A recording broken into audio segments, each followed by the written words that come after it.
ser víctima hasta que perdone.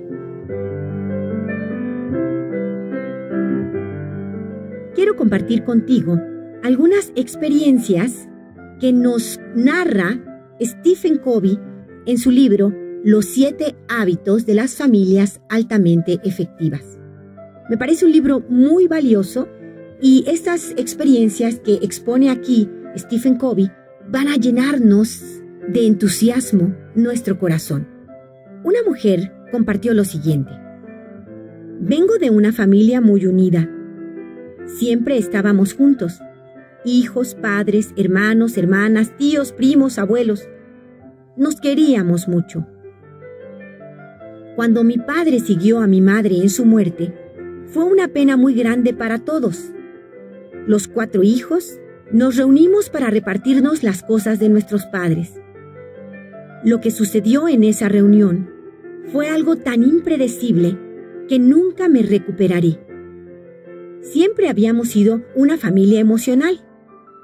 En ocasiones teníamos diferentes puntos de vista y discutíamos, pero nada más. En esta ocasión, discutimos más allá de lo que nunca habíamos hecho. La pelea se volvía tan acalorada que de repente ya estábamos gritándonos amargamente. Comenzamos a destrozarnos. No podíamos arreglar nuestras diferencias. Anunciamos que íbamos a conseguir abogados para que nos representaran y que el asunto se arreglaría en la corte. Todos salimos de la reunión sintiéndonos tristes y con rencor. Dejamos de visitarnos y ni siquiera nos llamábamos. Dejamos de reunirnos en los cumpleaños o los días de fiesta.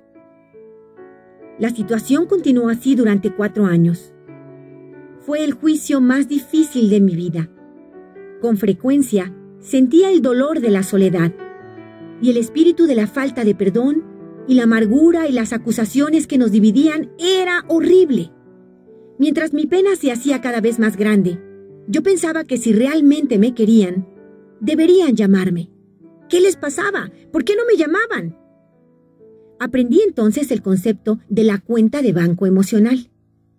Me di cuenta de que no perdonar a mis hermanos y hermanas era reactivo de mi parte y que amor es un verbo, una acción, algo que debo hacer. Esa noche, sentada sola en mi habitación, el teléfono parecía gritarme que lo usara. Hice acopio de todo mi valor y marqué el número de mi hermano mayor. Cuando oí su maravillosa voz diciendo «Hola», empecé a llorar y casi no pude hablar. Cuando él supo quién era, sus emociones se unieron a las mías. Los dos queríamos ser el primero en pedir perdón. La conversación se convirtió en expresiones de amor, de perdón y en recuerdos. Llamé a los demás. Me llevó mucho tiempo. Todos respondieron igual que mi hermano mayor. Esa fue la noche más importante y grandiosa de mi vida. Por primera vez en 4 años me sentí completa. El dolor que tenía había desaparecido, reemplazado por alegría de perdón y de paz. Me sentí renovada. Ojalá tú y yo quisiéramos dar este primer paso. No construir muros con esos seres que antes amábamos, con quienes convivíamos. Mi esposa, mis hermanos, mis padres. No más muros, y sí más puentes. Otra mujer compartió esta experiencia, nos narra Stephen Covey. Recuerdo de niña sentirme feliz y segura. Tengo recuerdos cálidos de ir a días de campo con la familia, jugar, arreglar el jardín juntos. Sabía que mis padres se amaban y que amaban a sus hijos. Pero cuando fui adolescente, las cosas comenzaron a cambiar. Mi papá salía en viajes de negocios ocasionales. Comenzó a trabajar hasta tarde por las noches y los sábados. La relación entre él y mi mamá estaba muy tensa. Él ya no pasaba tiempo con la familia. Una noche, al volver a casa del restaurante donde trabajaba en el turno de la noche, vi a mi papá llegar al mismo tiempo. Me di cuenta que no había pasado la noche en casa. Eventualmente mis padres se separaron cuando descubrimos que papá había sido infiel a mi mamá. Su infidelidad, supimos después, había comenzado en uno de sus viajes de negocios. Hace varios años me casé con un hombre maravilloso. Nos amamos mucho y ambos tomamos muy en serio los votos matrimoniales. Todo parecía ir de maravilla hasta que un día me dijo que tenía que salir unos días en un viaje de negocios. De repente, todo el dolor del pasado se me vino encima. No tenía ninguna razón para dudar de mi esposo, nada que justificara mi temor. Pero el miedo estaba ahí, profundo y doloroso, en el fondo de mi corazón. Cuando se fue, pasé mucho tiempo llorando y sufriendo.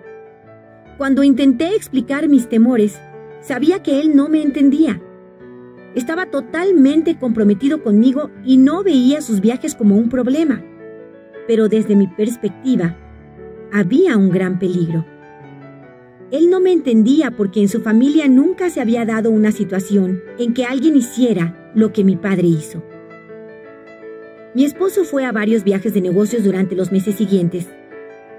Trabajé duro para controlar mis pensamientos y sentimientos, pero cada vez que él se iba, sentía pánico por dentro. La presión emocional se volvió tan intensa que empecé con dificultades para comer y dormir cuando él no estaba. Y aunque lo intentaba, nada parecía mejorar las cosas. Finalmente, después de años de manejar ese dolor, llegué a un punto en el que pude perdonar a mi padre. Pude ver su conducta por lo que era, su conducta. Nos lastimó profundamente, pero pude perdonarlo y amarlo a él y dejar ir el dolor y el miedo.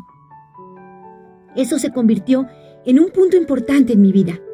De repente descubrí que la tensión en mi matrimonio se había marchado. Podía decir, ese era mi padre, no mi esposo. Encontré que podía besar a mi esposo de despedida en sus viajes de negocios y cambié mi enfoque para hacer todo lo que quería. Concretaba entonces mis planes y hacía todo ya sin ningún problema. No me volví perfecta, por supuesto, de la noche a la mañana. Los años de resentimiento hacia mi padre habían creado hábitos negativos en mí. Pero después de esa experiencia, cuando por fin lo perdoné, cuando el pensamiento ocasional surgía a la superficie, pude reconocerlo, dirigirlo rápidamente y moverme hacia adelante.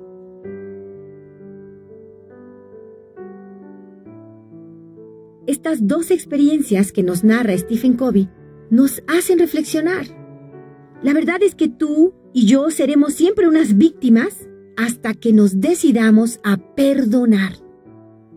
Recuerda que hay que ser duros con el pecado, pero suaves, misericordiosos con el pecador. Está mal la infidelidad y eso es una verdad y no debemos permitirla. Pero el que fue infiel es un ser humano y quiere tu perdón y necesita tu perdón. Cuando verdaderamente perdonamos, abrimos los canales a través de los cuales fluye la confianza y el amor incondicional. Perdona y limpia tu propio corazón. El perdón quita un obstáculo importante que impide que los demás cambien, porque cuando tú no perdonas, te pones entre las personas y tu conciencia. Se interpone en el camino tu resentimiento, tu dolor, y se vuelve un bloqueo para el cambio. No puedes cambiar tú, y si no cambias tú, no cambia lo demás. En vez de gastar tu energía en trabajo interno profundo con tu conciencia, la vas gastando defendiendo y justificando que tú tienes razones para estar resentido, dolido, herido. No es la mordida de la serpiente lo que hace el daño real. Es perseguir a la serpiente lo que lleva el veneno al corazón. Uno de los depósitos emocionales más grandes que puedes hacer en tus relaciones con los miembros de tu familia y con los demás, en la calidad y riqueza de tu propia vida, es perdonar. Depósito a tu cuenta de banco emocional. perdona. Y recuérdalo de verdad. No es la mordida de la serpiente lo que te hace el daño verdadero. Es perseguir a esa serpiente lo que hace que el veneno llegue hasta tu corazón y te quite la vida. Perdonar es un imperativo cristiano. Y perdonar lo imperdonable es justo lo que nos hace más humanos y lo que nos hace ser eso que Dios quiere que seamos, santos. Esta exigencia cristiana, por supuesto, no es fácil de vivir. El amor a los enemigos. Recuerda esta frase del padre Larrañaga: lo que rechazas se convierte en tu enemigo. Rechazas a tu esposo, a tu suegra, tu vecina, una conducta, un modo de ser, y eso se vuelve tu enemigo. Y Jesús nos mandó a amar a nuestros enemigos y a hacer el bien a los que nos odian. Y además, dice el padre Juan Rivas, amenazó con excluir de su reino al que no hiciera eso. La propuesta suena interesante, pero sabemos que con el solo esfuerzo humano es imposible perdonar. A lo más que llegó el judaísmo, la religión de los 10 mandamientos, es a la ley del talión, ojo por ojo y diente por diente. Y hay un experto, uno de los mejores especialistas israelitas sobre el cristianismo, que llegó a afirmar lo siguiente. Él se llama Montefiore y dijo: tiene razón el hebraísmo al no imponer ese mandamiento de amor a los enemigos, porque por más hermoso que parezca, es imposible amar a los enemigos, por lo que el precepto de Jesús es inoportuno y nocivo, dice Montefiore.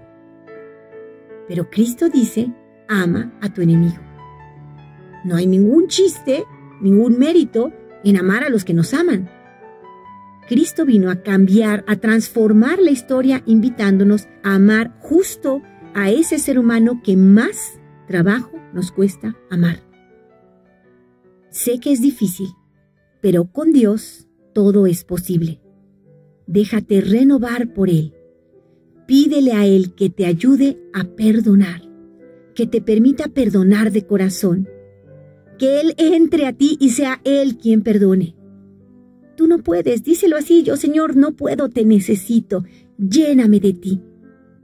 Y entonces el camino empieza por tu búsqueda sincera de Dios nuestro Señor. Busca sinceramente a Cristo, acércate a Él y solo a Él, como lo hizo este hombre extraordinario, que cuando fue abandonado por su esposa, él y sus 4 hijos quedaron en casa devastados. El mundo le decía: déjala, búscate otra mujer, hay muchas mujeres que quieren contigo, déjala. Ella se lo ganó. Él no escuchó la voz del mundo, escuchó la voz de Dios. Una voz que resonaba en su corazón fuertemente y le decía: perdona y ama, ora por ella, pide por ella, sé perseverante. Este maravilloso hombre tomó el camino de Jesús, conoció a Jesús, cursillo de cristiandad, encuentros con Cristo, todo lo que fuera necesario para conocer a Dios, lectura de la Biblia, confesión, vida de Eucaristía, oración, oración, oración. Y rosario en mano cada noche con sus hijos. Oraba por ella, pedía por ella, por la salvación de su alma y porque volviera. Sus hijos y él tomados de la mano de Dios, sirviendo al Señor, yendo de misiones, dando catequesis, no renegando de su realidad, aceptándola con paz y pidiéndole a Dios que les diera fortaleza para ser santos, para perdonar en medio de una de las más grandes tragedias, una mujer que abandona a sus hijos.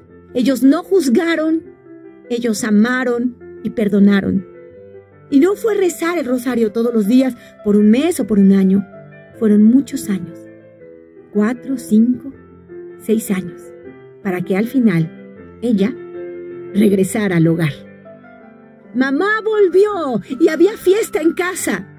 Y nadie le recriminó, ni le preguntó, ni la señaló. Te queremos aquí, gracias que estás aquí. Dios te quiere aquí, hagamos esa familia.